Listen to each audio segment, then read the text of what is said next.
নমস্কার। কাল 23শে শ্রাবণ, শুভ রাখি পূর্ণিমা। তা শুভ রাখি পূর্ণিমায় কালকে রাহুকাল সকাল 9টা 6 মিনিট থেকে 10টা 46 মিনিট পর্যন্ত থাকবে।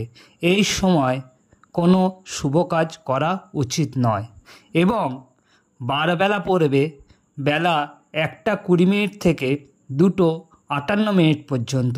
এই সময় কোনো শুভ কাজ করা উচিত নয়।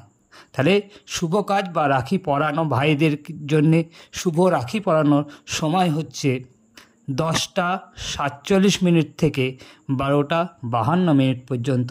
এই সময় যদি রাখি পরানো হয় তাহলে ভাইদের জীবনের যে কষ্ট দুঃখ অনেকটা দূর হবে এবং এই রাহুকালে যদি কোনো শুভ কাজ করা হয় তার কোনো ফল হয় না বা খারাপ প্রভাব পড়ে। তাই রাহুকাল প্রত্যেককে মেনে চলা উচিত। আমরা সকলেই রাহুকাল মেনে চলব।